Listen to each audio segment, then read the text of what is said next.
I think we talk a lot about the loss of healthy ecosystems, and I've seen that ripple effect of how ultimately it does impact humans.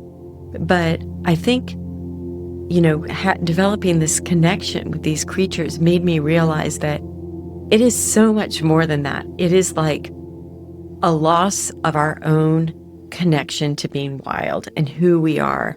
And the wonder that all these creatures we share this planet with bring us. For as long as I can remember, I've been obsessed with other animals. As a kid, I would dress up as a zebra or a leopard for weeks at a time and refuse to change. My bedroom was full of every stuffed animal and National Geographic issue you can possibly imagine. So, I've always been inspired by the storytellers who document the incredible beings we share this planet with. And this week, I'm honored to be joined by one of the best. Renowned wildlife photographer and Nat Geo explorer, Amy Vitali. Amy has spent decades covering some of the most crucial and gripping stories of our time, from war zones to documenting the efforts to save an entire species. And in doing so, she found a deeper kinship with both human and non-human life. My name is Willow Defebaugh, and this is The Nature of. Each week, we'll look to the natural world for insights into how to navigate the experience of being human. This week, we're exploring the nature of wildlife and conservation. Let's listen as Amy shares stories from the field, from rehabilitating orphaned elephants to her time spent living as a panda.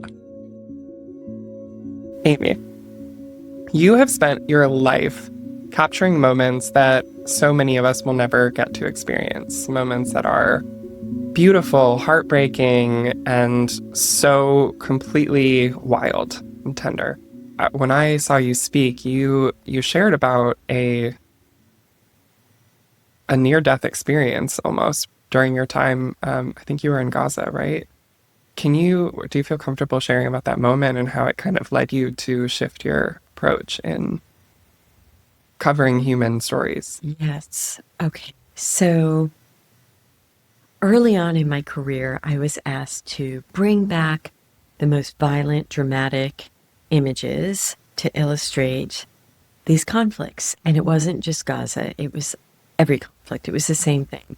It's what my editors wanted, it's what I thought the audience expected. And I did that. I got close to the front lines, got into the action. It was terrifying, but I was like, this is what everybody was doing, and I thought what I needed to do. And I started asking even my colleagues, and I remember they were like, well, I don't make those images. Somebody else will, and I'm going to lose my job, because all of us were freelancing. And it was like, you're just also trying to make a living. The thing that stopped me in my tracks was that I was late running to a building where I knew something was happening. And in the moments as I was running there, all the batteries in my camera dropped out. Like I flipped a little switch and everything came out. And I stopped and I'm picking up all of the batteries. And in that moment, a helicopter out of nowhere comes and just vaporizes that building I should have been in. And I, in the moment, I literally got all the batteries in my camera and I take a picture and there's just soldiers and people from the building running out towards me, and I get one picture and start running. After that happened, and in that same week, I went and I was continuing to cover the violence and I was walking back to my hotel and I heard music coming out of this building. And I just start walking. I'm just like, what is that? What is that? And I walk up and the stairs were dark and I'm walking up these dark staircases and towards the music. And through the crack of an open door, I see this beautiful expression of love in the middle of all of that. And this couple getting married in the middle of all of this chaos around us. And, you know,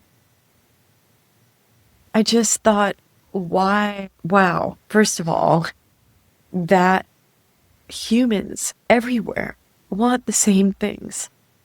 And we need to do a better job of sharing that how resilient we are and how people are seeking love and safety and, you know, a better life for their children, just like all of us.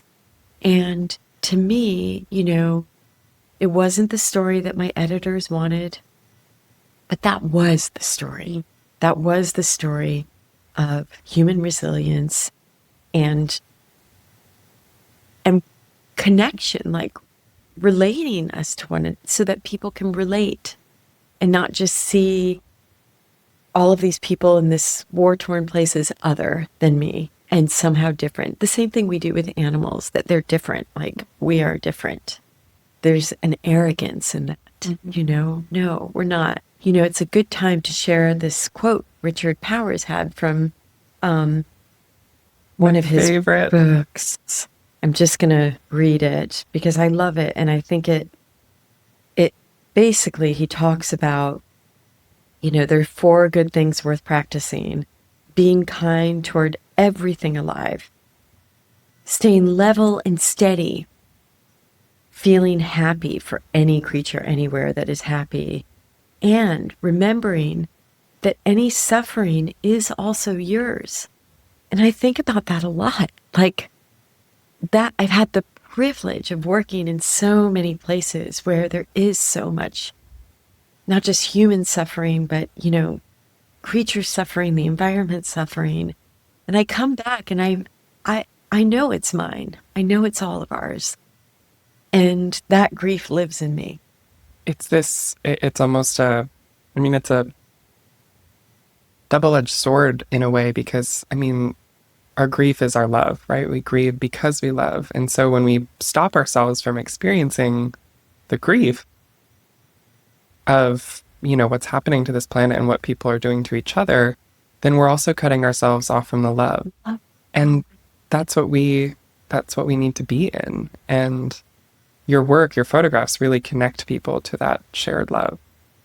And I love that in the story, the powerful story you just shared, it was about love.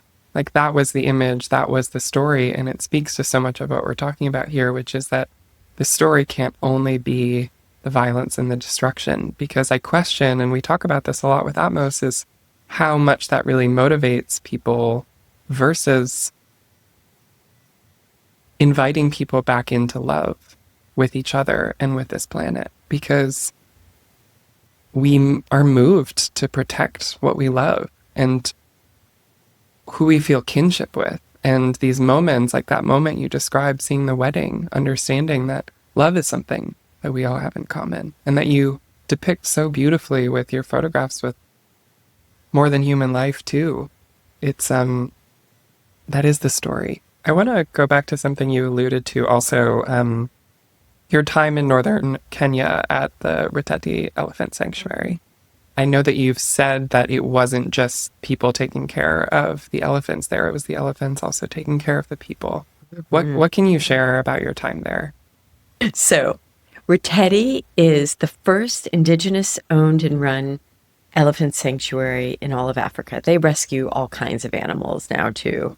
But that is really unique. I mean, what that means is it's the community rescuing orphaned animals. Elephants are very difficult to rescue, by the way, but they are rehabilitating them and then eventually rewilding them, which is a very difficult thing to do.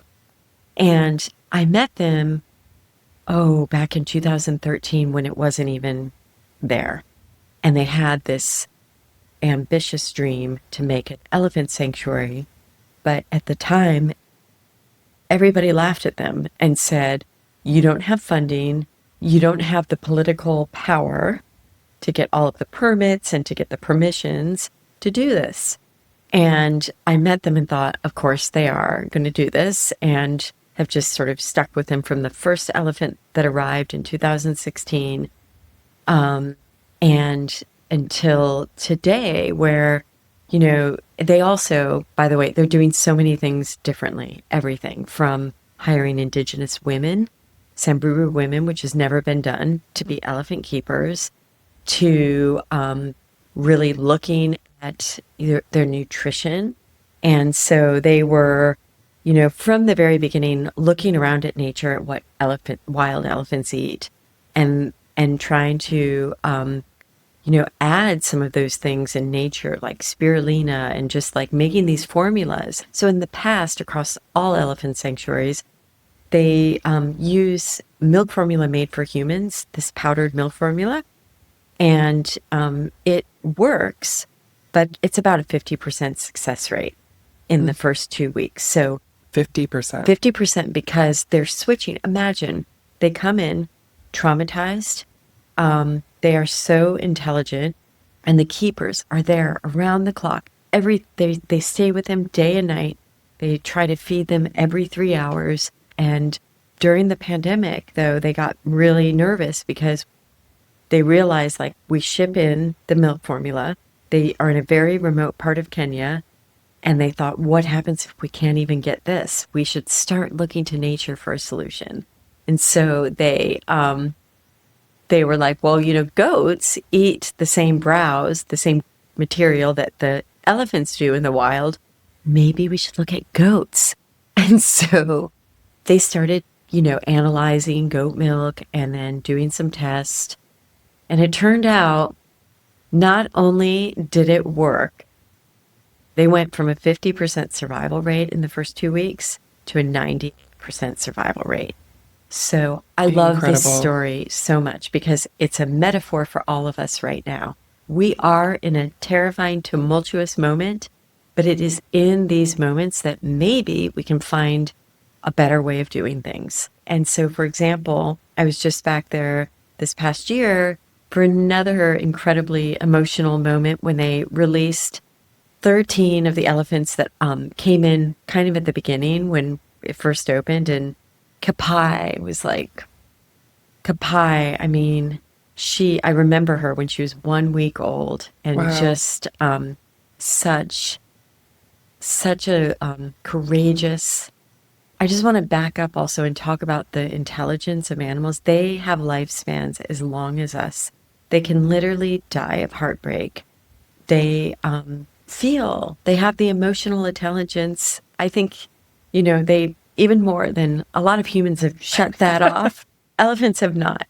Anyway, Kapai became the matriarch of the herd, meaning she came in and they're all orphans, and she is also an orphan, but she became kind of the mother of all of the orphans. And flash forward to last year, it was time to release them. They were all healthy and strong. They didn't need their milk anymore. They could, survive in the wild. They knew that. And Ratetti said, we're not going to do it how it's done in the past, where you dart them, push them into crates, then drive them over rough terrain, release them to a place they've never been. How confusing, right? And so they were like, we live in this place that is surrounded, 1 million acres surrounded by mountains. We can release them here. We can let them get to know the terrain around here, let them know where the water sources are in case these, another drought comes. Let them know their surroundings. And so the day came and it was time to release them. And the whole community came out. The women were singing songs and prayers, and the herd, they opened the gate, and the herd goes rushing out. Except Kapai realizes what is happening. She turns around and comes back and touches her trunk on all of the keepers who took care of her. Yeah. And people will interpret it however they want, but she knew what was happening. I really believe that. The keepers believe that. And then they left, and they went straight to the mountains where they're safe. away from humans, reintegrating with wild herds. Like they put GPS collars around them so they can monitor them. Also for the safety of the nearby villages in case they get close. Another story, you asked about how they always say, we're not saving the elephants are saving us. One of the women working there ignored a wound she had on her leg, and it was going septic, and she didn't realize that. She just kept doing everything she needed to do. And then one day, Linguesi, an elephant that went and got mud, basically, came back and started packing her leg with the mud, because that's how elephants treat their own wounds. He did it again. I think she said he did it 3 times, and she was like, okay, Linguesi's telling me something. And she went to the doctor, and the doctor's like, it's like you could have died. It's so important. And I just think, I just love that. I just think it's important to talk about our relationship with animals too. I mean, in this case, they're habituated, so you wouldn't want to do that with a wild animal, but sure. But it was incredible. I mean, what a clear, perfect example of healing nature also healing us. Yes. And care as reciprocity. Yes. Beautiful. You also, we're just going deep into your stories. You spent years with pandas. Oh, yes. Dressing as a panda, even yes, at times. Yes. What was it like being that immersed? Because that is dedication. Yeah, well, it's harder to rock a panda suit than you might think. They were like, the ears were like falling off. And so the idea was this Dr. Shang Hemin, who is affectionately called Papa Panda, was trying to he was pushing the envelope, reimagining, rewilding, and saving the species from extinction. We knew that there weren't many of them in the wild. And so he had this idea that they should breed 300 of them in captivity, because that would give them enough genetic diversity that even if they went extinct in the wild, they could keep the species alive for 100 years at least. So that was his goal. And then they did that, which is a whole other story we could get into. It took decades to crack the code. They were having, the panda was thought it was this species without a sex drive. And, everybody, the pandas, you can't breed them. And no, he figured it out. It was that females only have 24 to 72 hours in a year to get pregnant. And you need to give her a selection of she needs to choose who her partner is. Yes. So once they did that, and by the way, before that, they were literally wheeling television sets showing the pandas, panda videos. Panda, can I say panda porn? But it's they were doing that, trying to get them excited, and doing everything to try to get them to breed. And then he finally figured it out. No, it was just this. The next piece of the story, so I worked on it for 3 years, and I kept going back to cover different pieces. And then the wild part was okay, we need to send some of these captive-born pandas back to the wild. But you can't just send them back. They will die. After one generation in captivity, they don't know how to be wild anymore. So they have to go through this very elaborate training program, and they have to learn how to survive in the wild.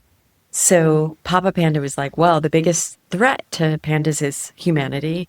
We don't ever want them to feel comfortable around anybody that is here. So we would all kind of have to hide and be in these crazy panda costumes, which were scented with panda urine. And the reason is they go by smell, not sight. I meet people that are total panda, they're crazy about pandas. I love them, but I wasn't my whole life was not pandas. Before I started the story, it did become that. But while you were living as one. I mean, people still send me panda things, but you get into their lives, and once they really are the most magical creature. I mean, the way they have adapted. I mean, I love this. It's such a beautiful metaphor again of adaptation. And so they are vegetarian. Love We love that. that. They basically were carnivorous bears, like all bears, and over millions of years adapted. Scientists think so that they didn't have to compete with other predators for food. And so they basically like adapted their digestive system. They even developed a sixth thumb so they could hold the bamboo better. And they just hang out in these thick bamboo forests, eating bamboo, a lot of it, like 40 pounds of it every day.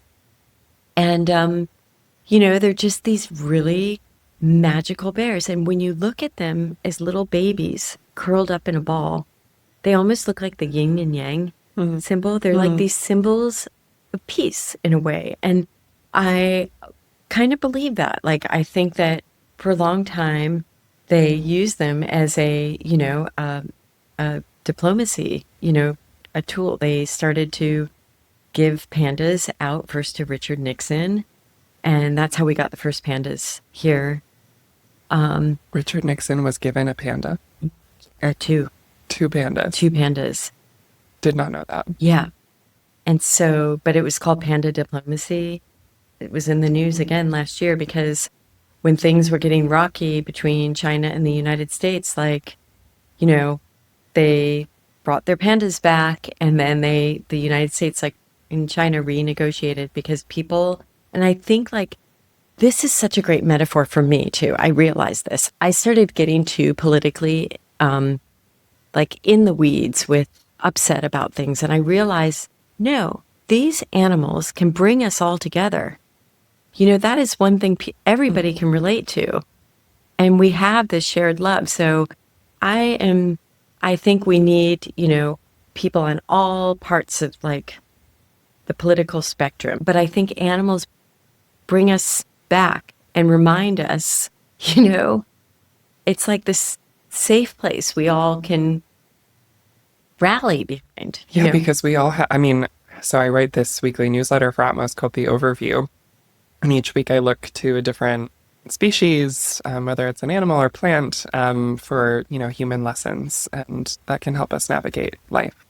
And I'm always amazed by the responses I hear back from people who have stories about why this particular animal means so much to them. And I really do believe that our kinship and the love that we feel for other beings is what we have in common. I think we just have forgotten it, or many people have forgotten. Yeah. Okay, now we can get into from the the big one. pandas to rhinos. You have devoted 16 years of your life to documenting one of the most important conservation stories of our time. The life and death of Sudan, the last male northern white rhino. How did that experience shape you, not just as a storyteller, but also as a human being? And feel free to start with, some context for anyone who's unfamiliar. Yes. Well, and it's still going on. I think this will be a story I work on forever. I'm going to back up to December 2009. I heard about this audacious plan to move 4 northern white rhinos from the Czech Republic to Kenya. We are in this tiny town called Dvor Kralovi, beautiful, surrounded by a lot of nature, but it is an industrial town where, it also has this very interesting story. Back in the 60s, very controversially, this Czech politician basically started bringing species from Africa and creating this safari park. Okay, so this was around the moment when I was starting to understand that at the backdrop of all of the horrors of the world was our natural environment, right? So I'm starting to look for stories to try to talk about what's happening. And at that time, I didn't even realize the wildlife crisis. Now we know we're going through the 6th extinction, and this fact came out recently that we've lost 73% of the world's wildlife in the last 50 years alone. But I didn't even know that back then. I heard about this plan to move these rhinos to Kenya. So I go in December 2009. It's snowing. They're, in this brick enclosure with iron bars. And, they just, something about being so close to this really ancient hulking creature stopped me in my tracks, because you look at them and immediately understand that they have been on this planet so much longer than all of us. They look prehistoric. And I felt like I was standing next to a unicorn, because what was so unexpected to me was this deep sense of wonder I felt in his midst. And, really unexpectedly, this rhinoceros changed my life. And what struck me was that only, 100 years ago, there were probably tens of thousands of these rhinos roaming the open plains of Africa. And on this day, there were only 8, all living in zoos that were known to be alive. And so Kenya was chosen because it's safe. It was considered the safest place to bring rhinos. They flew 4 of them.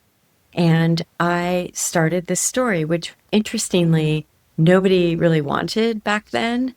And I was like, this is a really important story. I'm sorry people don't get that, but I'm going to just go for it. And it became the most important story of my life. And I thought, like everybody, we thought that the open air and room to roam might somehow stimulate them to breed. Or I thought it could be a story of watching extinction unfold in my lifetime. Sure. I would go back and, the thing is, we imagine, we see all these pictures of rhinos roaming, the plains. And the truth is, they have to be guarded around the clock by heavily militarized men. Now, when I began this story, I did all of this research, and I noticed that it was always being told from the perspective of usually white men talking about conservation and what was happening, and that this was a poaching war, and that the solution was to militarize and fight the poachers. And I just started asking one, to me, really obvious question, like, what do the people living with the wildlife think? There's indigenous communities that we often forget can be the best protectors. And I just wondered why I wasn't really seeing many of their voices. And so with that question, it has led me down this path and helped me find the most incredible stories, because it turns out, yes, they do care. And there are, people committing their lives, like spending 10 months a year with these animals, protecting them, not just the rangers, but the keepers, the caretakers, the communities that are absolutely engaged, living with the wildlife, who, I wondered why we weren't amplifying their stories. I'm so struck by everywhere I go, it's often the people that are the most, marginalized, have the least, who are making huge impacts, not just for their communities, but for the planet.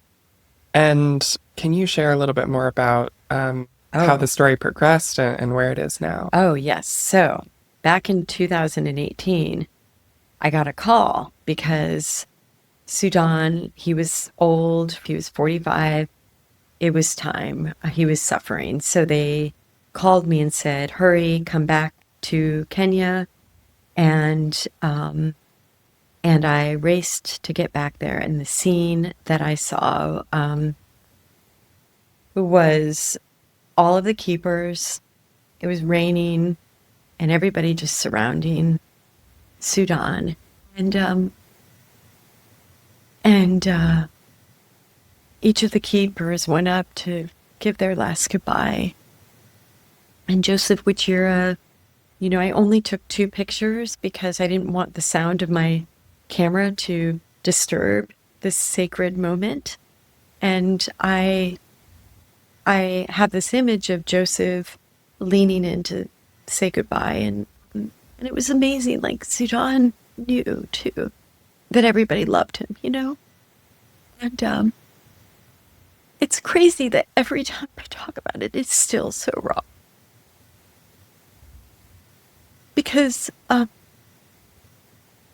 that day, it was the moment that this beautiful species, these beautiful creatures, these wondrous, like when you spend this much time with them, when you spend this much time with these animals, it's so different than when you're just, seeing an animal you don't have a connection with. But, I just couldn't believe they were now functionally extinct.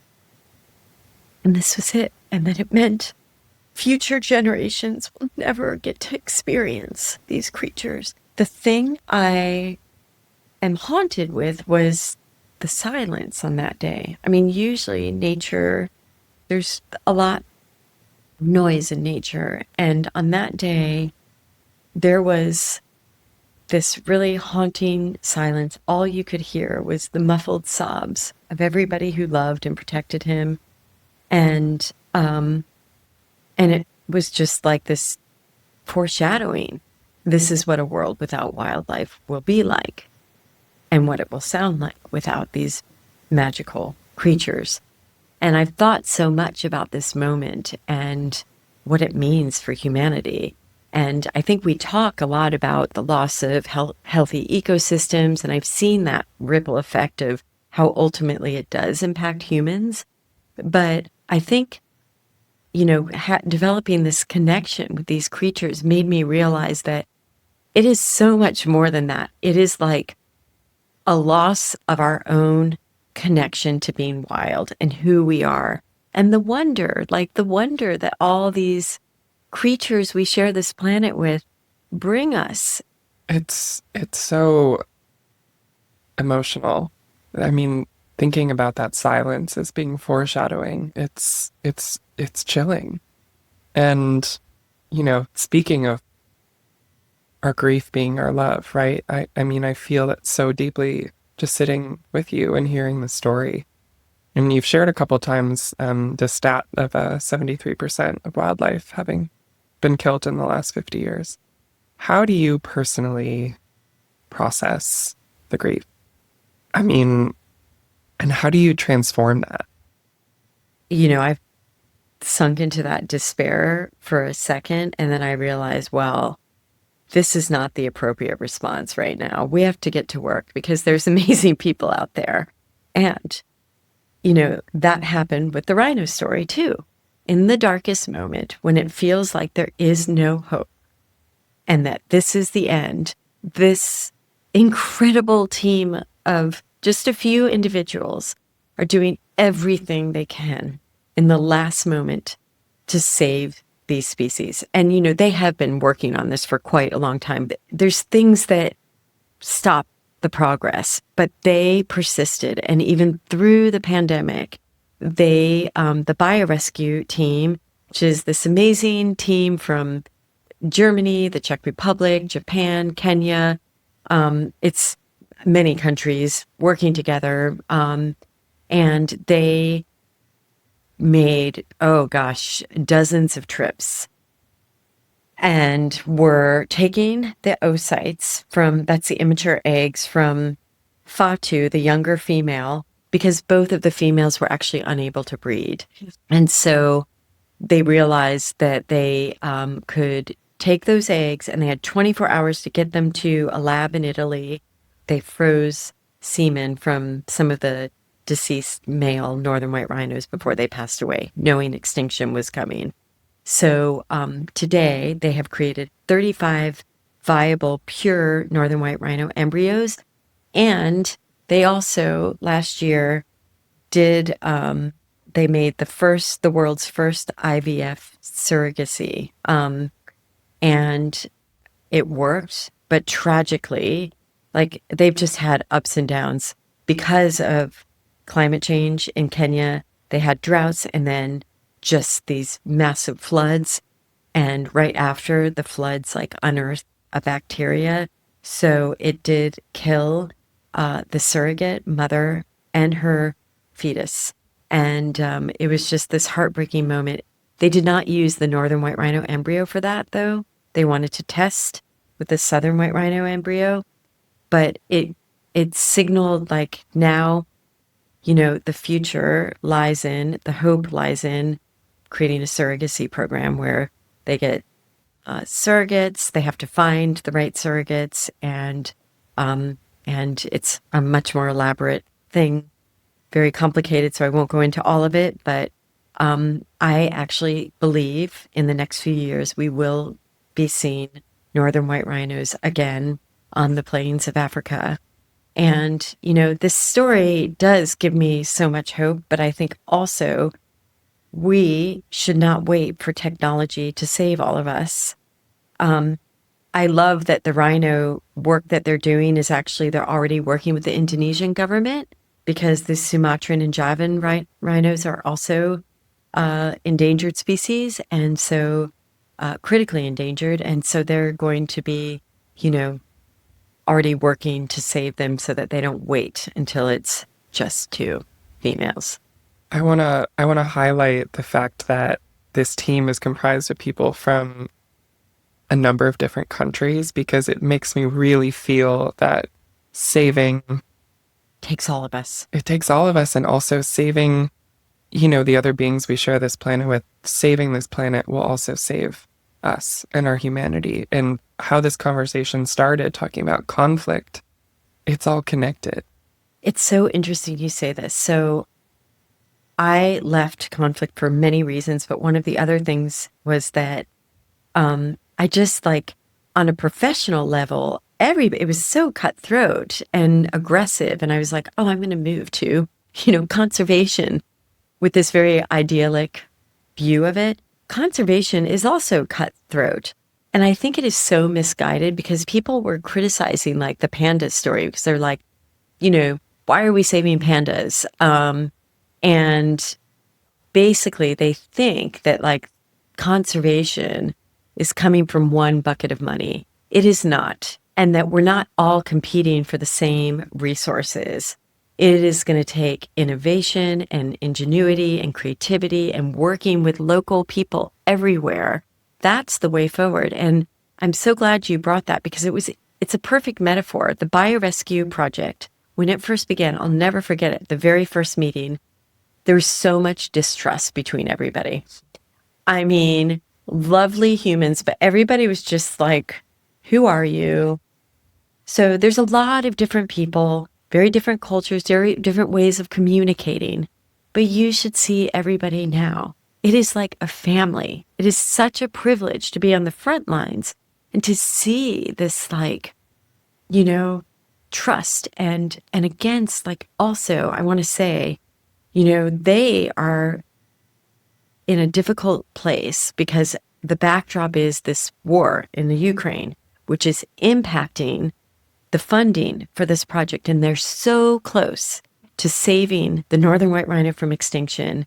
And because of the war, all the funding for sciences is now being directed to the military. And it kills me. It's like this cross in the road that we're, what are we going to do as the human species? Are we going to devote all of resources to killing each other? Or are we going to rally and come together and save what we have? I just want this to be, for anybody that is moved by this, do not stop and wait and think oh, what organization should I get involved with? It doesn't matter. Pick anything.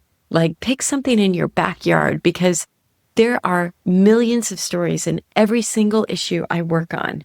Every single one of them. Climate change, extinction, deforestation, human rights issues. Everything is connected, and every one of them has champions out there that you can go and support and change their life.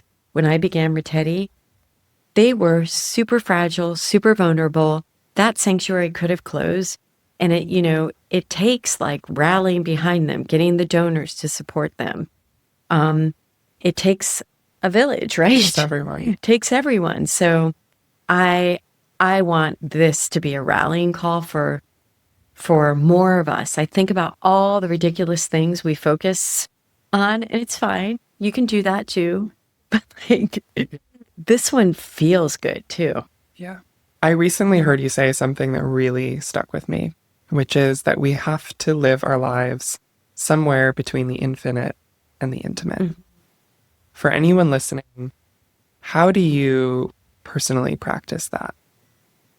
Sometimes you have to realize on that cosmic level, some things just don't matter. I think it's so important to stay grounded, though.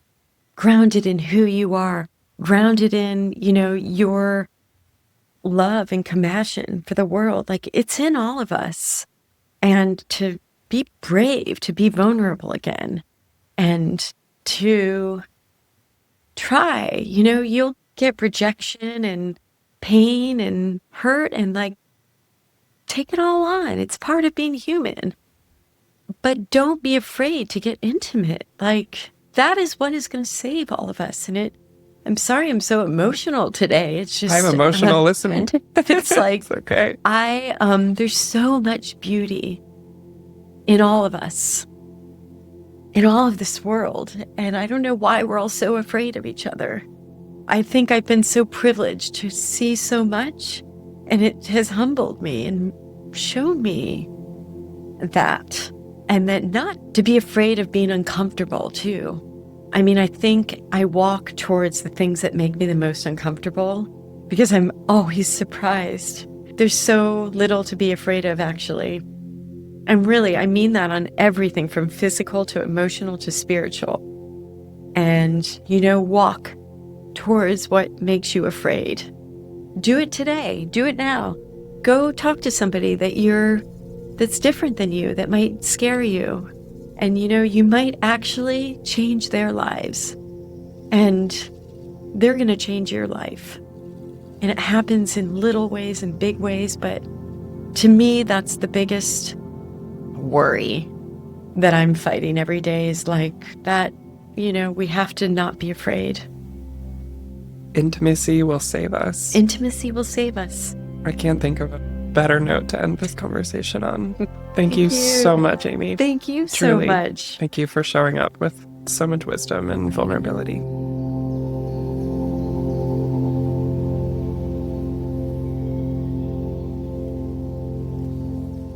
Walking out of the recording studio with Amy, I knew that we had found our season finale. And as we wind down and look back on the season, I'm left feeling so energized and inspired. For me, each conversation illuminated the problems we face, but more critically, the solutions we have and the people who are actively working on them. Something that kept coming up was that we need everyone, and that includes you. I'd like to invite you to think about where you'd like to take action.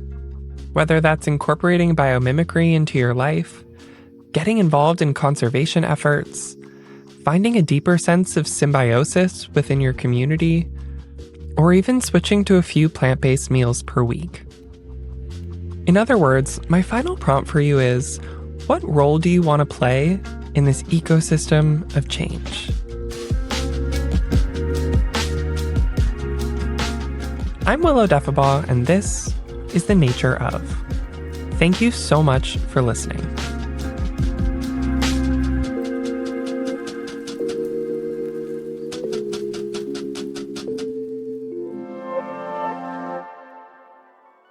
If you enjoyed this season, be sure to rate the podcast and leave a review. And if you have thoughts on what topics you'd like us to cover in the future, or have questions you'd like to hear answered on the show, send an email to podcast@atmos.earth.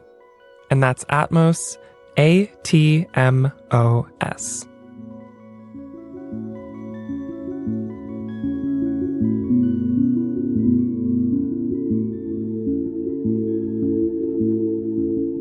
The Nature Of is an Atmos podcast produced by Jesse Baker and Eric Newsom of Magnificent Noise.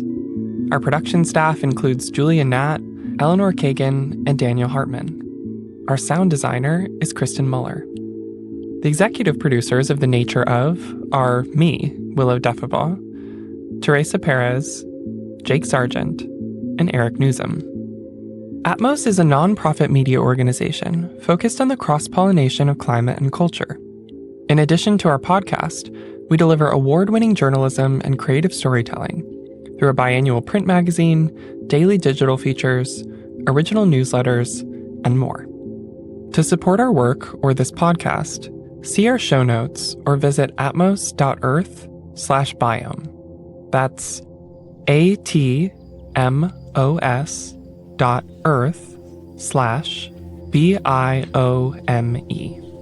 I'm your host, Willow Defebaugh, and this is The Nature Of.